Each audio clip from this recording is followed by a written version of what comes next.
Evil. Hello family, my name is Chris, I am your home gamer dad, and welcome back to my Resident Evil 1 campaign. In the last episode, we completed second floor west A.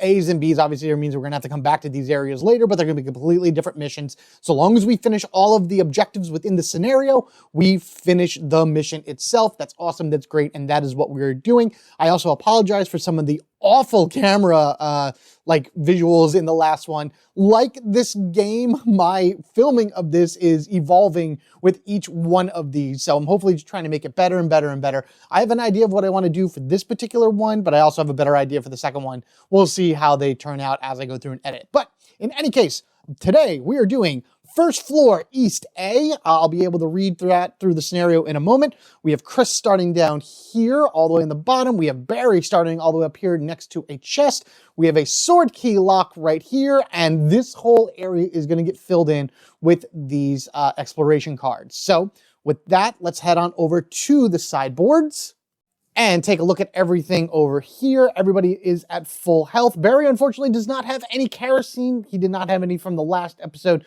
so that just carries over to the next thing. 15 handgun bullets for each. Barry has the handgun, bullets, and a lighter in him. Chris has a handgun, a dagger, because remember, he has his special ability where he may not lose the dagger, which is great. A lighter for him, and then he is given the sword key, just because I want him to go and unlock that door as fast as I can. I have a little bit more of a cleanup over here, a little easier to look at. We have our A deck, the 3B items in here, which I'll talk about when I read the scenario. Our C items, which from here on out are shuffled the way that are supposed to be in the book. All the 1 stars are shuffled, put us on top. 2 stars shuffled, place next. 3s, and then 4 stars. We have a special thing here for this area, which I'll talk about in the scenario book. Our huge tension deck, which I've decided that going forward, if I draw one of the cards that puts little tokens on the side, those will not get reshuffled back into the deck. I don't think, there's nothing that says that they should or shouldn't, I should say. It's just because those are extra cards added in because of the director's cut, I feel like it's just better off to not have them re-show up should I need to reshuffle the deck anyway. That'll make it a little bit more difficult, definitely a lot more tense as time goes on. But for right now, running out of cards here doesn't mean anything. And then of course our encounter deck right here all shuffled up. The stars missions and the narrative decks I'm keeping off camera because we're only going to draw maybe 1, possibly 2 of these throughout the course of the game. And no matter what, well, generally, unless it has a specific symbol on it, they're not going to get shuffled back in. So it doesn't really matter. I can just draw them, read them to you guys, and then that'll be that. So speaking of reading to you guys, let's go ahead into the scenario book, read what we're going to be encountering today, and get right to this. Oh, one last thing. Don't forget, we unlocked Joseph Frost as well. I understand his first ability of moving to an adjacent space. That's awesome. Guys, can you let me know what the purpose of when Joseph removes an encounter token after resolving the encounter, he can place it in an adjacent square? Don't you want to get rid of those encounter tokens? Isn't that better to get them off the board so you don't have to deal with them? I know there's certain situations where you want enemies to spawn, but I don't know. In any event, he's also on the side with Brad, so we have 2 people to do missions should we need them, and we want to unlock more people. Now, with that said, to the scenario book. First floor, East A. A brisk chill has taken root in this area, chasing down the long corridors through windows that have been smashed in from the outside. As if the sight weren't disturbing enough, you detect traces of dried blood on the jagged glass and floor beneath, only slowly washing away with a patter of rain from outside. Doubtless you'll find important clues if you explore, and possibly even another way out of the mansion. You'll just have to hope whatever came in through the windows doesn't find you first. Objective. In this scenario, the characters must find an important item in order to progress. If the item C card for this scenario has been collected and each character is on the same tile, the players can choose to successfully complete the scenario at any time. If there are any enemies on the same tile as the characters when the scenario is completed, skip step 6 during the end phase. Special rules. Quiet area. If the tension deck runs out during the scenario, shuffle the discard pile and place it face down to refresh the deck. Additionally, if the scenario is successfully completed, skip step 2 during the end phase. Shotgun trap. During setup, retrieve the 1 upside down triangle item B card and place it face up in the dashboard's first puzzle card slot. I kind of did that on the side as you saw.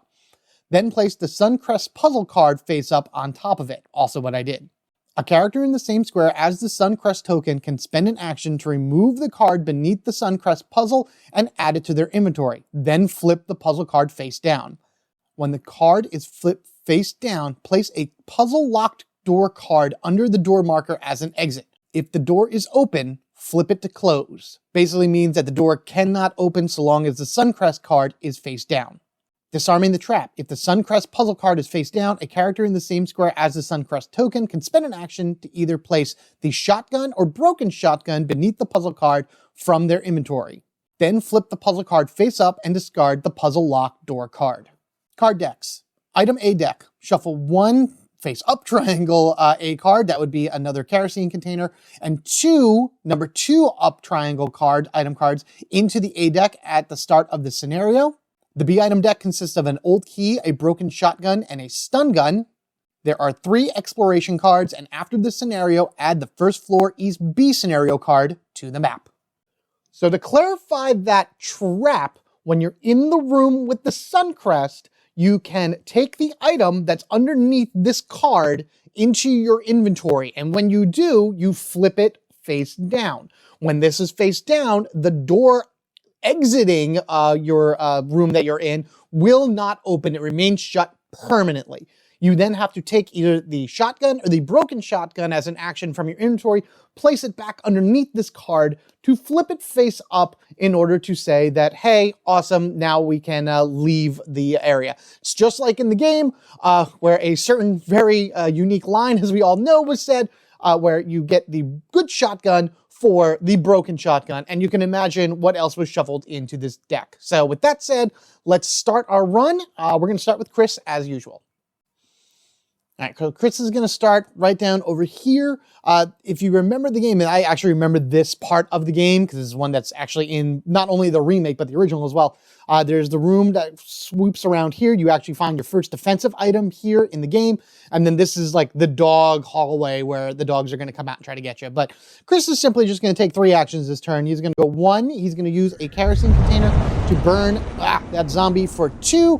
And he's going to walk forward for 3. His 4th action would walk him in here to draw 2 encounter cards, but we're going to save that for his next turn. So let's go ahead and use one of those. That's fine. And we draw a tension card, all clear. Tension again. You know what? I'm going to leave that over here for right now. So this will be the tension discard pile, and I'll figure out where to put those other cards if anything comes up that I need tokens. All right, Barry. I do wonder if I should have maybe given Barry the sword key, because the way this works is that this is the area that's going to fill in once I get the exploration card, and it's actually going to connect this with these 2 doors, kind of making a shortcut between Barry and Chris so they can get together. Barry's the one with the chest, so if I had gone there, done the sword key, and ran back, I could have deposited it and then got rid of it. But I don't know, maybe that'll work, maybe it won't. I don't know. 1, 2, we're going to open for 3, and as usual, I like having a full turn whenever I have encounter cards drawn, so I can prepare for the worst. So next turn, Barry's going to walk in there for the encounter cards, and we'll see how that works. Barry draws his tension card, Sinister Echoes. Place this card next to the tension deck with 4 wound tokens if a character makes an attack while... Oh man, so I can't make any attacks for like the next 4 things because every attack I do, I have to draw an encounter card. Oh man, that stinks. All right, so maybe what I'm going to do is we're going to push this down over here. We'll keep this there. I'll just leave this one here for right now. And we're going to go 1, 2, and 3, 4. And at the end of each character's turn, I discard one of these tokens. And then again, at the bottom of the card says discard this card if when everything's in. So ideally it would go into the discard pile, but I'm going to remove it from the scenario so we won't actually see it again. Trust me, adding all that into the tension deck makes this a larger, time clock of sorts, which will affect later missions. And I think this just works out better this way. So get this out of the way now. Awesome. Does this count at the end of each character's turn? So it's technically the end of Bear. You know what? I'm not going to do it. I'm like, you let me know down in the comments below if this would count as an end of turn. Like, would you take a token off now, or would it start on your second player's turn, which is what I'm doing. So this is an archway right here. I don't actually have to open a door. That's why I didn't do anything the last turn. So I think what I'm going to do is I'm going to start burning some turns. At least 1 right now. Barry will figure out something on his turn. But for Chris, I'm going to go 1, 2. I'm going to open for 3. And then I'm going to go 4. And then on Chris's next turn, he'll walk through this. I need to get the B items because I have to get that broken shotgun. I want to get the stun gun for Chris, and I want to get that old key in order to open up some stuff because I think that old key is needed to do the puzzle as well. So B items have to be gotten in this particular scenario. I need it, but I also need to be able to attack things. And hopefully we don't get anything bad this time. No escape. Open the closest non-lock closed door to the character. We don't have to worry about the teeth symbol because we are not there yet. Closest non-lock door is actually this one right here. I was thinking about opening that one too, but hey, that's fine. So boom, that one knocks open. So I got a bunch of open doors, an archway, and no enemies right now. Yeah, that's terrifying. Speaking of enemies, I actually forgot to put one right here. There's a starting zombie in the beginning of the scenario right here for Barry, which is fine because the door's closed. Again, this is going to be terrible, but I'm going to go 1. I'm going to draw 2 encounter cards and see what pops up here. I have biohazard symbol here, and Barry's on 1 too. So this will fill up first before anything spawns on Barry. Let's just hope nothing too bad happens. Card number 1, discard this card without effect. Fantastic. I'm just going to leave that over to the side. And then next is spawn a corpse. Oh, Barry, you got off so lucky. I also can remove one of these from Chris's turn. So the corpse is going to go here, which is fine. So I went in for 1. 2, pick up for 3, and I'm going to move down here for 4. So perfect. Barry will not only get an A item, but on his next turn, he can start fighting things. So hopefully this guy doesn't wake up. Get on out here and fire at that guy. All right. A item for Barry happens to be, a kerosene container. This is perfect, actually. Hang on. We need to back up a little bit. Okay. So Barry was here. Action 1 was moving in. Action 2 was here. Action 3 was picking up and then finding the kerosene container. So we have 3 kerosene tokens right there on Barry's space. And the way that it is a character on the square can spend an action to recover any number of tokens and add them to their profile card. Last token removes, discards this card. This card's going to get discarded anyway. That's fine because I'm not going to really use it. I am going to spend an action, though, to pick up 2 kerosene tokens because that is all Barry could hold, and that will be his turn. Which is good because then he can burn that corpse in front of him. I may even go back and pick up that other token anyway, just so has full and can burn more zombies as we go along. All clear with an attack symbol, which is fine because Chris will be all right. Maybe he'll be all right.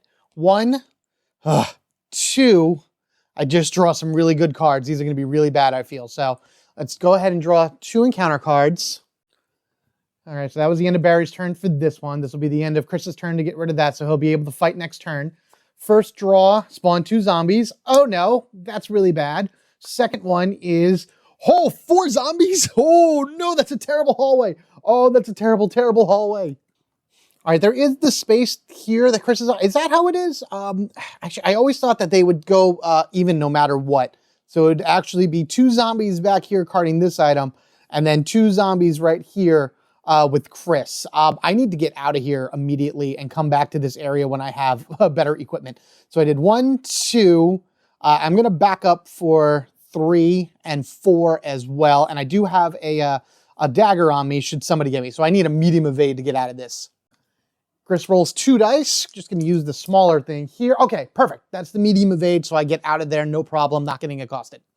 Okay, so then it's 3, 4, getting out of there. I want to get through this door and shut it before they come at me. So both of these zombies in the reaction phase, which is right now, move and move. And that is the end of Chris's turn. We'll come back this way. We will, because I hope that's not what I need. Chris draws for the end of his turn. Virtual Blood, place this card next to the tension deck with 6 wound tokens on it. Always use this symbol when the enemies do their attack. Each time an enemy is killed, discard a token from this card and then discard it. Oh, great. So, okay. So Sinister Echoes will go here. We'll take 1. I got to get more. Hold on. All right. 2. Come back here. 3, 4, 5, 6. So basically, this is going to be considered the top of the tension deck so long as this card is in play. This is the end of Chris's turn, right? So it's Chris, 1, Barry, Chris. All right, so it's at the end of Barry's turn. One of these comes off. And then this card is gone, and I can start attacking enemies again. Right? Was that it? Yeah, I think so. I don't remember. And if it is, and if it isn't, it isn't. What are you going to do? So that's the end of Chris's turn. That was an awful thing, because now they're going to start doing really bad attacks. And yeah, the zombies' basic attack now has a range of 1. On a scale of 1 to terrible, this has been an awful start. 1, burn for 2, whatever, get back here. 3, and pick up this for 4. So this way, Barry can then just go 1, 2, 3, and open the door for 4 for his next turn. He'll move in the visual, like a line of sight, and Barry can take him out. So I used this, but I got it back because I picked up the kerosene container. So now Barry is back at full. So that's awesome.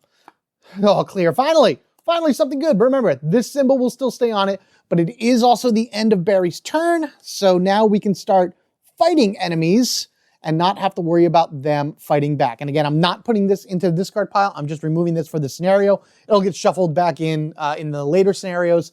That's the way I'm going to be playing it because I think that'll work better. Once I get into later games, that'll make the resetting of the deck smaller, thus making it more tense as it should be.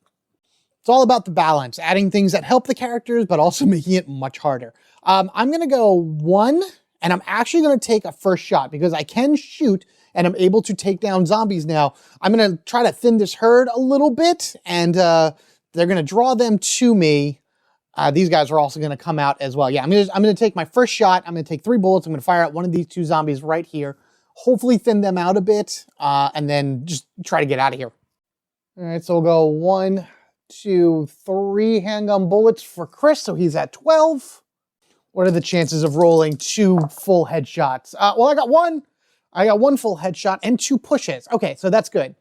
So this guy gets a double push. I'm gonna go 1, 2, push him all the way back here, and then boom, he falls over and becomes a corpse right there. Because you can, activate the effects of each bullet separately.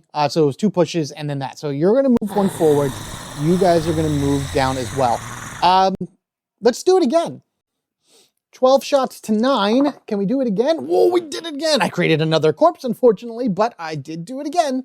All right, so you poof and go down. The good thing is, I believe at the end of the scenario, because I'm in the first 4 missions, if I don't have to worry about how many corpses are on the board. Normally, if you have like more than like 5 corpses, the danger level goes up, but because of the scenario I'm playing, if I complete it fully, I get to skip the step that says count your corpses. So that's good, but I do need to get rid of zombies. Having 4 zombies spawned was absolutely awful, so they reacted again. All right, so I backed up 1. No, I was right here. So I backed up 1, took 2 shots, 2, 3, so I have another action left. They're gonna move onto the space with that corpse. Do I just want to burn the corpse now? No, probably not. And I don't really want to walk down there. It doesn't matter. You know what? Yeah, I'm just going to spend my 4th action. I'm going to burn the corpse just to get rid of it. I don't want to have to worry about it at all. And now that's it. That's the end of his phase, reaction phase. These 2 are going to walk in here, which is great. And then that is going to be, I could probably deke around them because there is no wall here. So I can go like 1, 2, 3, 4. They'll move in. They'll block me in there though, but that's okay. That's for Chris's next turn. And technically what I did, because I wanted to do that, so I used one of these. I shot a zombie and took it down. I shot a second zombie and took it down. And then I burned a zombie and took it down. So that is great. That is awesome.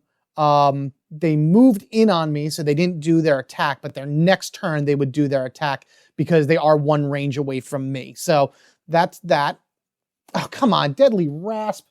Draw a tension card. Draw an encounter card. That's it. Great. Draw an encounter card. That's terrible. That's awful still because I don't know what these could be. Spawn a Cerberus. Ugh, the dog ran in on me. Come on. Right through the wall comes the dog facing down at me. So now I have 2 zombies and a dog. Oh man, I have to go backwards. I have to go backwards on Chris's next turn. Shut the door. Hopefully this doesn't spawn anything worse. And then just kind of go from there. Chris is fighting for his life, and Barry is just taking his sweet old time. 1, 2, 3, open for 4. That is the end of Barry's turn. Open that door a little better. Reaction phase, this guy goes here. There is no link tiles or anything, so all the stuff down by Chris doesn't matter. And then Barry's next turn, he's just going to take this guy and fire at his face. Tension card for Barry, all clear. Finally, something good, even though that is really terrifying me.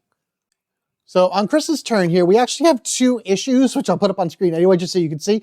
The zombies are doing their special attack at the end of this turn if they're within 1 away from me, which is a 1 ranged bite, which is awful. But the Cerberus will be doing what is it? This like feral strike where he can move up to 3 spaces to hit my space. He's basically running and pouncing on me. And if there's anybody else within the space, they also take damage rather than just the initial target of whose turn it is. So I have to kill the Cerberus at the very least before anything else happens. And man, this is going to be awful because any actions I do here are going to put these 2 onto Chris's spot. And if I miss this shot against the Cerberus, then that's going to be even worse. Yeah, so I think what I'm going to do is I have to chance it. I have the dagger to help me at least. So Chris is going to take a shot. He can take 3 bullets at the Cerberus dog here. Hopefully kill it, possibly at the very least. And then these 2 would move on in, and then he can do 2, 3, 4 to try to get out of there and just get some space between him and those 2 zombies. I'm also running out of ammo. I'm down to 6 bullets with nothing to reload. Oh no. Come on, just give me one. Just give me one. Please just give me one. All right, cool. I pushed it. I don't need to worry about pushing it because it doesn't leave a corpse, but at least I killed it. That's great. Boom goes the puppy. He is out of here. These guys react onto me. So now I'm going to do a move action to go 2, 3, 4. Hopefully be able to do that. I need a medium evade here, so we'll see. I got it. Beautiful. Medium evade achieved. Okay, so 2. Get back here. 3 and 4, because I want that extra space between me and them, because now reaction phase, they're going to move in 1, and then on my next turn, Chris will take 1 shot at least on one of them, and then hopefully get the other one, because then he'll move forward, and then he'll run over and try to grab that B item, and then lure this guy into a trap. I only have 6 bullets left, so this could be really bad, but we'll see. He defeated the dog, so that's good. And now we draw a tension card. It is not all clear. That is a lie. They are doing some awful, awful things to me. Barry's turn. And as I mentioned with Barry's turn, he's going to first fire off his gun at this guy and then possibly even just burn the corpse for number 2 just to get rid of that card. So come on, Barry, let's go. Barry needs to meet up with Chris in order to give him some handgun ammo. Ah, perfect. There we go. We got a kill right there. I figured the corpse was going to get made. Do I want to push it? No, I can just burn it where it is. So Barry knocks this guy down. He becomes a corpse, but I am going to take a second action to burn the corpse to get rid of it, and then do 4. Yeah, because he fired for 1, burned for 2, 3, 4. There you go. So that's good. Barry's now going to head up here to try to grab this B item and then open up this way in order to hopefully get in contact with Chris because he needs help. Perfect. So both of those are gone. All this doesn't matter. Granted, the green is still showing right there, so they will still be doing their powerful attack at the end of this particular turn, so I got to remember that. Barry, oh, maybe not, because I have a Diseased Claws. Place this card next to the tension deck. Oh, come on. If a character is hit by an enemy attack while this card is out, suffer poison. At the end of each character's turn, discard a token. Oh, God. How is it? This deck is huge, and I've already gotten 2 of these cards. Or, I'm sorry, 3 of these cards. 3 of the worst possible cards ever. Well, as long as enemies don't hit me, I'll be okay. Chris, maybe not so much. Chris is just going to bolt for that B item. 1, 2, 3, and then pick up for 4. Whatever he gets, it'll go right into his inventory. That is going to end his turn, so these zombies will move forward 2 or 1 space like so for the reaction phase. All right, Chris, what'd you get? What'd you get? What'd you get? Please be what I needed to be. Oh, sweet, the broken shotgun. Use this for the first floor East Day scenario to obtain the shotgun. Chris gains the broken shotgun, exactly what I was hoping he would get. Actually, out of the 3 cards here, the stun gun would have been great for him too, but that's fine as well, because I want Chris to get this shotgun as fast as possible. So that's all that. That's all done. Let's go ahead and flip here. Respite. Characters begin, place this card with 6 wound tokens. Places begin their tension phase. If a character begins their tension phase on this tile, discard a token instead of drawing. Oh man, so how many is it? I'm just gonna place this right here for right now. These are the 6 things. So basically, whenever Chris is on this tile, he does not have to draw a tension card, so long as I'm on this one. That's, I mean, that's not great. It's not wonderful. Maybe I can just lead the zombies in and then right to here and start firing at them. I don't know, but I'm just going to leave that for right now, and we'll see what happens with Barry. Barry does want that B item, but he knows that he has a hunch. He has a sick feeling that he needs to get to Chris as soon as possible, or at least kind of open up the way. He wishes he had the sword key because he'd be able to do that, But that's not going to be, man, do I want to? You know what? All right, fine. 1, 2. We're going to move forward for 3. Let me just, let's see if that zombie stands up. Oh, God, he does. Oh, no. Oh, no. So this zombie is here. I wanted to get onto the spot and kill it. So what was that? 1, 2, zombies right here. You know, we're still going to do that. Barry only moves 1 dodge dice, but at least he'll still be able to get, oh, perfect. That's all I needed. It was just a little bit. Yeah, so we'll go 3, and we're going to pick that up for 4. That's going to be the end of Barry's turn. The symbol on top of the tension deck, oh no, it actually is this like symbol over here. So that means the zombie bites Barry from a space away, and Barry takes a damage. Oh man, but at least the zombie doesn't move into his space, which is terrible. That's an unnecessary damage that I completely forgot about. But Barry does get a B card, which is the old key. Actually, he's going to use that well soon, because he's going to run around and try to open up a particular door. So that's going to be good. That didn't work out as well as I thought it was going to. Tension phase, all clear. Not really. Chris is seriously done with this area, so there's a spot right here. So he's going to go 1, 2, 3. He's going to end his turn right there. The zombies are going to move in for 1 because he doesn't want them on him yet. He'll take away one of these so he doesn't have to draw a tension card. And then on next turn, he'll go 1, 2, 3, 4 and just try to get out of here as fast as he can because we're done with this area. We don't need to activate every encounter card in this particular scenario. Just got to find the C item and call it a day. Barry managed to dodge once. Let's see if he does it again. So we'll do 1. And I'm going to roll it just right on the table to keep this moving here. Little dodge, which is good. That's great. So then that's 2, 3, 4. Zombie reacts this way. Nothing is connected, so none of the other zombies go. And that's going to be the end of Barry's turn. I am going to have to deal with him later if I want to come back this way to drop off the sword key. But at the very least, Barry can open up this area over here and see what the next exploration card is. I also know that the next bead card is a stun gun, which I want to get to Chris. His inventory is almost full, but that's okay. So we're going to, this is going to be awful. You know what? He's going to take 3 shots. He's going to take 3 shots at these zombies. Do I want to really do that in order, because if I can move one onto me, boy. Yeah. All right, let's do that. Let's take 3 shots. Oh, this is the great time to decapitate one, Chris. A lot of pushes. I got 2 pushes. Actually, you know what? That's not so bad. I can deal with that. So the way pushing works is I can push them basically 1 square in any space, line of sight, I believe, or something like that. Whatever. I can go 1, 2 for the 2 pushes, and then he's going to come up here onto my space, and then I'm going to try to go 2, 3, 4, just to try to gain some distance between me and those zombies. Let's roll up a dodge, and we failed the dodge. However, Chris does have his dagger. If this character is attacked by an enemy in the same or an adjacent square and fails their evade roll, which I did, discard, and pass the evade roll. However, because it's a defensive item, I get to roll this black dice right here. We'll go over on this side. And if I roll a 4, 5, or 6, which is a 4, then Chris gets to keep the item. So I stab him, and then I run away. And as I run away, I take the dagger back with me. Shot, eat that. And then boom, boom. That is the end of Chris's turn. Reaction. I'm literally just going to get rid of Respite because I'm never going to be back in this hallway area, and I'd rather just be out of the way for the rest of the game. All right, dagger can go back here. Did I do anything here? Oh no! I just realized that Barry is poisoned. They suffer poison in addition to the attack effect. So Barry is actually poisoned, which is terrible because I have no way of getting rid of poison in this particular game. Let me just read up on poison really quickly. Hold on. Okay, so basically the way that it works is there's another symbol, a second symbol that looks like kind of like a pizza pie of sorts. It has like all 4 corners cut or something. I thought I saw one earlier, but I guess I didn't. If I draw that, then Barry would automatically take 1 damage. That's on either character's turn, by the way.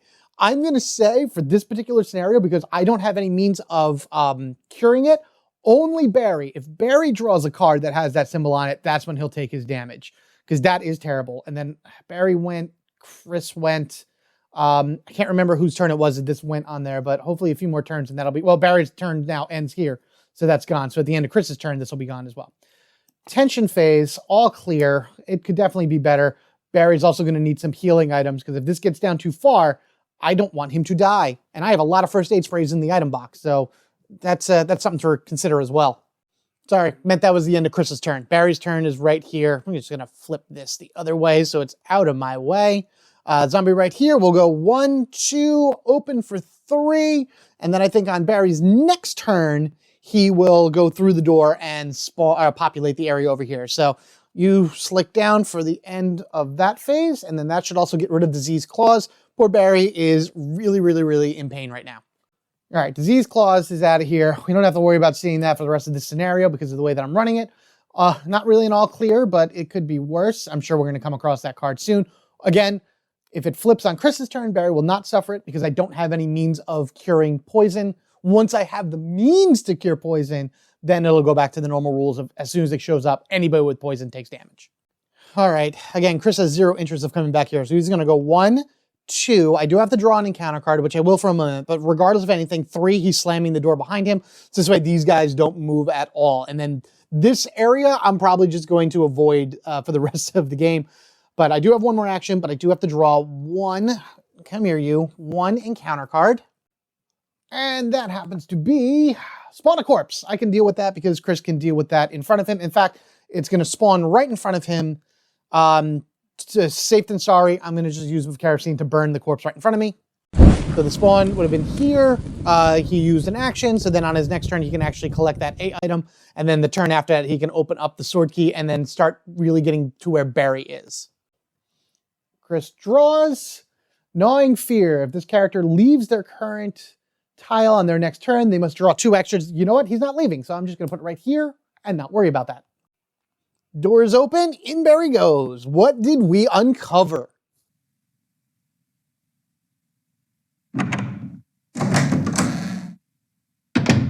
All right, imagine the card turning vertically in order to match up where the sword key is, and I'll show you once we go back into the map, but there's our last B item right there, and the simple lock, which is what Barry has that key for, which is awesome. I can't open up the sword key door. Wish I gave it to Barry, but that's all right. We got a bunch of doors unlocked and some items to get. So immediately going in here, I do have to draw 1 encounter card, so I'm going to take this off for right now. Again, I wish I had the sword key because I would immediately unlock this and made this a nice little shortcut for Chris. And then he could have come in here, and he, I think, needs to go into this area. So I'm going to leave this for Chris. Actually, action number 2 is I am going to shut this door because I don't want to have to deal with that zombie right now. And then let's see what spawns. How many bad things are we going to get from this deck? A single zombie. All right, that's not so bad. He'll go right here. I literally have a bag full of these because of, what is it? Resident Evil 1, 2, and 3. So that's there. So I went in for 1, shut for 2. I have to get past that zombie. So I'm going to shoot him for 3 and then just kind of move past him for 4. 9 bullets left in Barry's chamber. So at the very least, if I take him down... Oh, you know what? That's actually even better. Do I want to do that? No, I don't need to. I was thinking about pushing him and then turning him to a corpse and not have to worry about it. But at any point, if yeah, you know what? Let's just do that. Let's move him here. Let's turn him into a corpse. I don't want to turn him into, I don't want to burn it yet. I'll just step forward 1 for my 4th action. I don't want to burn it yet because I may need the kerosene for later because that's a 2 pull over here. And then I don't really remember what's through this door, which I think is over on this side, but we will see how that goes. But that's the end of Barry's turn. Drawing his tension card for an all clear for Barry. Chris is going to come out of the screen. 1, 2, 3, and he's going to pick up for 4. It just makes it just easier to leave it right here on this angle so we can see everybody kind of meet up with each other. And then next turn, he'll go 1, open for 2 to use the sword key, 3, and then figure it out from there. Chris is going to go ahead and take a green herb into his inventory, which he needs to go give that to Barry as soon as possible, just because I don't know if that poison is going to affect him at all. No escape. Open the closest non-locked door, which is actually right behind me, and those zombies are going to start coming at me. You can't, I'm not going to bother putting it on it, but the door way below Chris is what's opening, and then those 2 zombies move in. Once I go through this door, I'm just going to shut it anyway, so I'm not going to have to worry about them. So that's just FYI of what's going on. Those off screens, let me tell you. 1, come on, come on, come on. All right, that's a 5, that's good, so nothing. 2, 3, 4 for Barry, perfect. I was second guessing moving him, but I'm going to leave it right now. I'm just going to leave it at that. Vigor Mortis. Enemies on the same tile as the active character immediately perform a reaction. Oh, sweet. No one's there. That's great. If there are no inactive enemies, draw 2 tension cards instead. Okay, well, it says it on the card, so I got to do it. 1 for an all clear, 2 for cornered. Locate the closest tile to the active character where there are enemies but no characters. Remove an enemy with the highest level and place it on the closest biohazard symbol. Okay. Closest biohazard symbol is the one he's standing on, so we're just going to say this zombie, wait. Okay. Take that. And just scared the living crud out of Barry. But that actually is going to be better for Chris, because at least he'll be able to get out of here. That's the end of Barry's turn. So we're going to go 1, open for 2 to kind of get rid of the sword key lock. So now that's open. Great. In for 3 and close for 4. Unfortunately, because this guy's right here, this is going to react and he is going to attack Barry at the end of Chris's turn. Will Barry dodge it? Yes. Yes, he will. That is great. So he dodged the attack, but he doesn't get the I don't think he gets the push. No, I'm pretty sure Barry actually does not get the push here. But what he is going to do is he's going to take 3 bullets and he's going to try to blast this guy right in the head, because Barry, remember, gets extra chances of hitting because of his special ability. Get away from me, you pus-filled monster. Yeah, nice shooting, Barry. Very nice. Unfortunately, it is a corpse, but I did push it back, and then, boom. Only Chris is able to decapitate if he gets more than 1 hit per thing, but that's okay. So that was 1 turn for Barry. I feel like we're going to be in this hallway a bit. So I'm going to take 2nd turn to burn this, 3rd turn here, and 4th turn to open the door. So there we go. 1, 2, 3, 4, and that is a proper use of his stuff, just because I don't want to have to deal with the corpse coming back and around here. All right, so we'll use one of these for Barry, and we'll flip this over. All clear. Again, got to watch out to see if that symbol appears on Barry's turn, because if it does, then he takes the damage.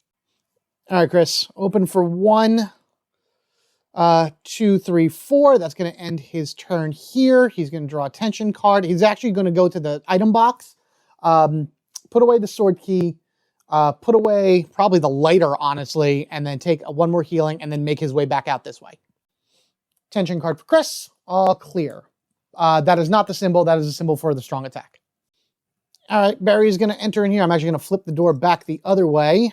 So for 1, let's draw 2 tension cards. There's nothing behind here, but the only biohazard symbol, of course, is right next to Barry.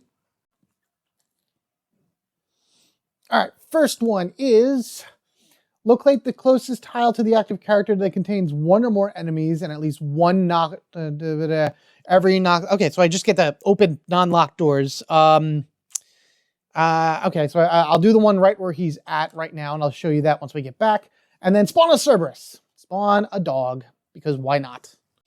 So I'm going to say this is the one that's going to open up, just because it's going to go this way. I know that there's, technically, I guess these are the closest enemies here. So would this open? Because there's a door like right down here that you can't. I'm going to say this one. I'm going to say that's the one that opens. I don't know if this counts as terrain or anything like that. But regardless of anything, a Cerberus does spawn. And it's right here next to Barry on the B item. And Barry's just going to go ahead and open fire at this thing. 3 bullets to fight the dog. This is his 2nd action to put down the pooch. And he does it. He does it at least with 1 good shot. 2, that's action number 2, action number 3, and picking up the B item 4, action 4. All right, Barry ends his turn with an all clear, not the symbol, which is good. And I actually changed the door opening and shutting around on the main board. So I counted the 2 zombies that were down here on the bottom as the closest enemy, as they probably should have been. So then this door right here, which was closed, is now open, and they're going to start making reactions coming up this way, going to Barry. I just didn't want to have to deal with it because it's all off camera and it's hard to pay attention to, but I'm doing it just for the sake of that's how it should be played. So Barry finished his turn. He was all cleared. That's actually closed, not open. Chris goes 1, 2, 3, 4. And then on his next turn, he will go and interact with the item box. Flip for Chris. All clear. That's good. Oh, and Barry forgot to get his item. He gets the stun gun, which is a defensive item. If this character is attacked by an enemy in the same or adjacent square and fails, this counts as an evade, and then I can push the enemy, which is fine. So Barry will hold on to that for right now. He's going to get rid of the old key shortly. In fact, he's going to do it right now. He's going to go 1, 2, and he's going to use the old key to unlock this door. So that will come out of his inventory. Boom, boom, boom, boom, boom. And I'm going to wait for Barry's next turn before going ahead. And, oh, there's a door that's supposed to be here as well. Actually, you know what? No. This door would have actually opened to Barry because there's a door here, which I forgot to put on. Hold on. There we go. Okay. You know what? It was confusing me because I was like, shouldn't there be something else here? Yes. So this door would have been probably the one that opened up because it's like the closest enemies, which would have been down this way, but this would have had to open up first before anything else. So we're going to say that's the way it is. So this door is actually open. This door is closed. This door is closed. It's the end of Barry's turn. Drawing that tension card. Treacherous Footing. Place this card next to the active character's tile. Remains in play for the rest of the scenario. If a character begins their turn on this tile, they can only make 3 actions. Fine, fine. I'm just going to put it here. It's what it is. Boom, boom, boom. So for the rest of this play, anybody that starts their turn here can only take 3 actions. So next turn, Barry can only do 3 actions. Chris goes 1 into here. He's going to interact for 2 and then 3, 4 out. So let's go ahead and look at our item box. All right, so here's our item box right now. I don't know if I'm ever going to need the sword key again. So instead of discarding it, it's just going to go into the item box there. I do have a green herb. Oh, you know what? I'm going to put Chris's lighter in here for right now because I don't think I'm going to need it. At least I hope I don't anyway. What I am going to do is I'm going to take these handgun bullets. I'm going to put that in his inventory because I'm going to use that to reload his handgun. And then I'm going to take this green herb. I'm going to put it in here. Actually, do I want to do that? You know what? No, I'm going to leave this green herb in Chris's inventory. I did mix 2 green herbs, so I have a double red herb, a red herb, green herb, and 2 green herb mix right here. And that's it. That's all I'm going to do. So then we shut the door and we move ourselves to the end of Chris's turn. All right, tension phase for Chris. Reanimate. Locate the closest corpse in active character. Remove the corpse and it becomes a zombie. That is this one right here. Becomes a zombie. Fun. But it is now Barry's turn. So for 1, he's going to walk right through the door. Oh no, what's on the other side?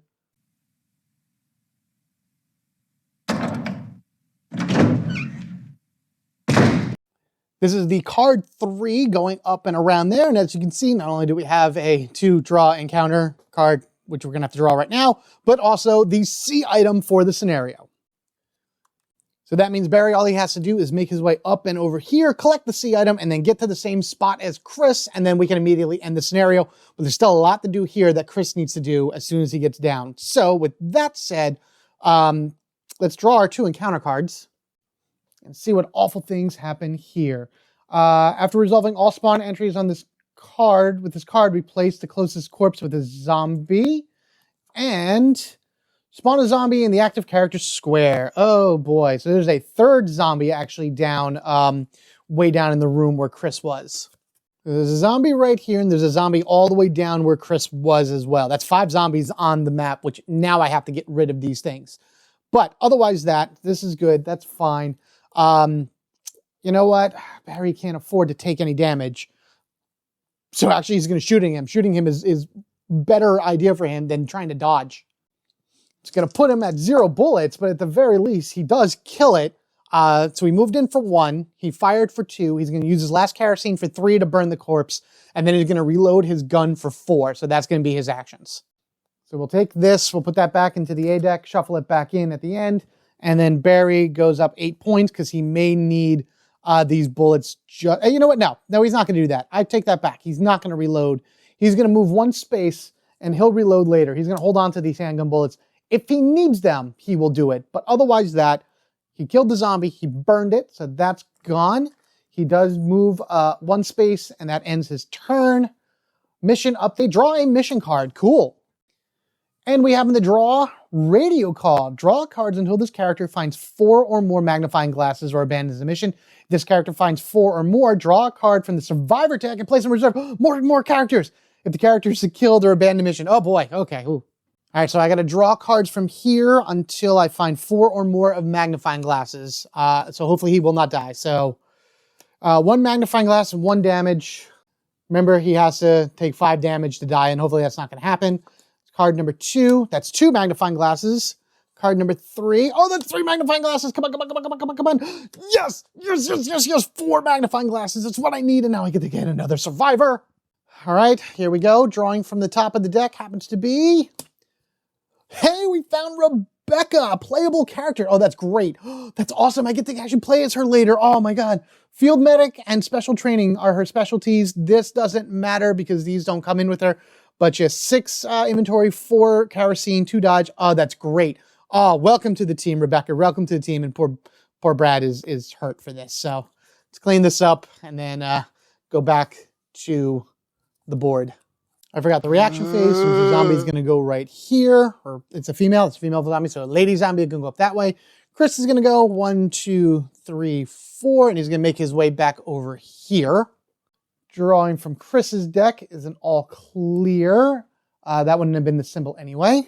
All right, Barry, 1, 2, 3, 4. Make your way up to that C item, which I think now Chris is the closest one to this zombie, so it's probably going to go that way. We'll draw for Barry, which is all clear. Okay. Where was I? 1, 2, 3. Oh no, I was over here. I made a, did I make a mistake on this? I don't remember. I forget what space I was on. I messed up the board because I moved something and everything kind of fell over in between going from one side to the other. I think I was here. 1, 2, 3, 4. So I'm right outside the door. You're going to move forward on me, Miss Zombie over here. Chris is going to end his turn with an all clear. And then Barry's going to go 1, 2, pick up for 3, and move here for 4. So he gets the C item of the scenario, which happens to be music notes. Unlocks first floor West B scenario, which we have. We have that unlocked already, required for completing it as well. So it's an item that's just going to go into his inventory for the end of the round, which is great. Drawing an all clear. Finally, we're finding all of our all clears. Chris isn't going to worry about this zombie at all. He's going to go 1, and we'll flip it over this way so we can see a little better, and walk in for 2.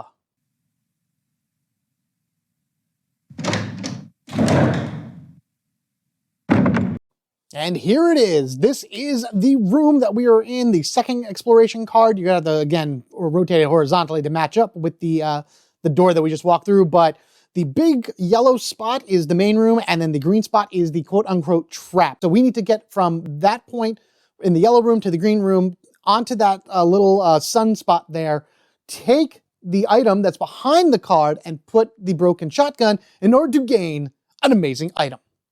All right, as I said, here it is oriented in the way because it was turned on the card. So we came in through here, we're right here. Let's draw 1 encounter card, our last encounter card, hopefully, of this scenario. Which is good because this deck is pretty much almost empty because of that whole thing. Place a yellow unexplored token on this tile. Okay, that's a thing. Do I get to heal Brad because I pulled this? Is that a thing? Do I get to heal him, or does that only work when I'm doing the missions? I don't remember, but he'll heal at the end anyway. All right, so this just goes back here, whatever. I do want that A item, so I did open 2, 3. I'm going to take this for 4. I'm going to take the A item just for the heck of it. Do I want to do that? No, I don't want to do that yet. I actually don't. I don't.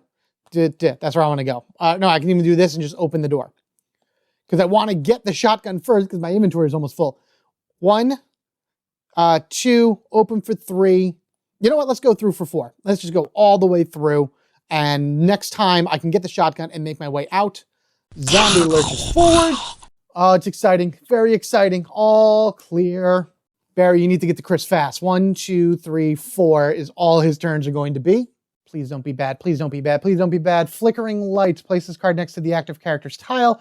For the remainder of play of the scenario, if a character on this tile makes a successful attack, they must re-roll the attack. Nope, I'm not going to care because I'm not going to worry about that. I'm not going to be attacking on the tile. All right, here we go. 1. That's 1 action to move on to the Suncrest spot. So here it is, action number 2. We take the card that's behind here, which of course is the shotgun, a brand new weapon for the team to use. It comes in with 6 ammo on it, which is awesome. Rolls 2 dice, does a lot of damage on those dice, which is great. You can't increase it, but it will always have a headshot ability. So Chris gets that. This flips forward, which means the door automatically shuts. So I am going to have to go ahead and reopen that door at the beginning or on his turn because he did 1, 2 interact, 3 interact, because the 3rd interact takes this broken shotgun, puts it on the wall, and unlocks the door, enabling us to escape. So that's all taken care of there. For his 4th action, he's just going to move over and get ready to run after the A item and whatever. This guy is actually going to go back to Barry because he's all linked together right here, which is crazy. Tension deck for Chris. Waterlogged. I'm not even going to worry about that because I'm not going to be placing any, not going to be using any kerosene tokens in the spot that I'm in. Technically, this is a, what is it? A token thing. So I'm just going to remove that. No, it's not. I'm sorry. It just stays in the spot. Whatever. It goes there. I'm not going to worry about it. Mainly because I'm not going to have any enemies here to deal with. 1, 2, 3, 4. Unfortunately, Barry only gets 2 turns his next turn. So we'll go here. I want to see if I can meet up in here with Chris with no enemies and then just call it a scenario at that point. Barry's tension deck, all clear. Now Chris moves in to draw an encounter card. All right, 1 to open, 2 to enter, grabbing this. Come on, something good, something good, something good. Spawn a zombie, search the encounter deck, discard a pile for a Cerberus, and shuffle it back in. So I got to shuffle a Cerberus back into this deck, which doesn't matter. That's the last card. But a zombie, unfortunately, does spawn in the area. And it's going to go all the way up here. I opened for 1. I went in for 2. You know what? Let's take the shotgun out for a spin. We get 2 bullets back at the end of the round. He can hold 6. If I fire this guy and kill him, he's off the map. He doesn't even leave his corpse. 6 shotgun ammo. We go down to 5. Boom, baby. Here we go. 1 shot rolls 2 dice. And that's all we needed because every one of these does at least 1 damage. Because of that, boom, he's out of the way and he does not leave a corpse as well, which is awesome. Last part goes here. 1 reaction for 2. Drawing for end around. All clear. Barry, get running, Barry. 1, 2, 3. Because he only gets 3 actions because he started on this. You're actually going to react 1 closer to Chris. And yes, it's another enemy in the room. But Chris is just going to use another shotgun shell and blow his head away. First, we got attention from Barry. All clear. He's doing very good about not having this poison. Chris will take 1 action, 1 shotgun shell, and that should hopefully be all it is. Come on, Chris. Let's go. Let's go. Let's go. Boom. Right there. Pretty much the same result. Knocked his block off. Boom. Another shot goes away. That's awesome. So that was 1, 2. He's going to pick this up for 3, and he's going to say that's the end of his turn as well. I do that because I could possibly get shotgun shells. I got handgun bullets. That's fine. I'll put them back into the... I was going to reload his handgun, but I don't really need it right now because there's no more enemies on the board, and the shotgun is just cleaned up, which is awesome. So, end of Chris's turn. All clear. Barry's literally 1 space away. 1, 2, 3, 4. Oh, man, I need them on the same space. Barry goes all clear. Does not get poisoned, which is great. This actually works out so much better. We'll have Barry over here. Chris is going to go 1, 2, and Edgar here. And Barry's like, Chris, man. Oh, I heard the whole thing. That's crazy. That was too close. You were almost a Chris sandwich. Right? Ha! Oh, Barry.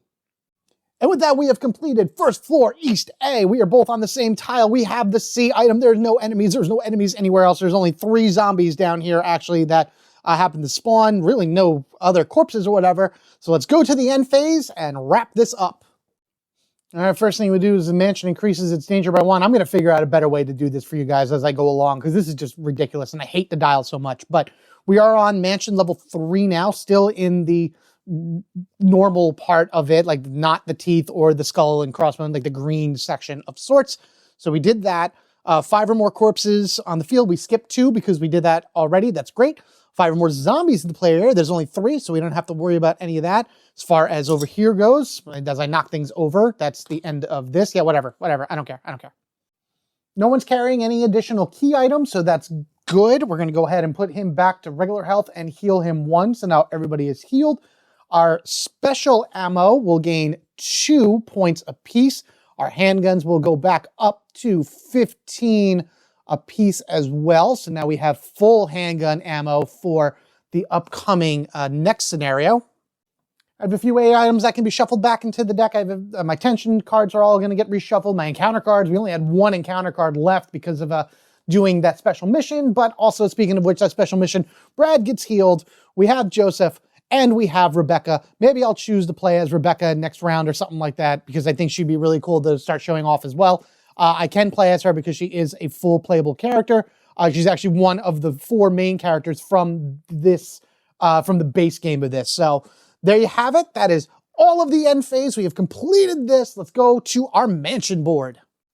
All right, Spencer Mansion grows again. We have completed the first floor East A and unlocked first floor East B. Well, we've unlocked the ability to unlock it. We need the armor key to do it, but we did get the music notes through this, so this actually becomes unlocked as well, enabling us to go to first floor West B, should we wish to go there. But I think next time we're just gonna do first floor East A.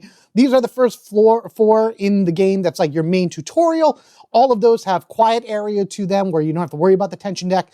After we finish this, whatever we go to next, we're going to have to worry about the tension deck and ink ribbons and things along that ways. But there is our mansion as of now.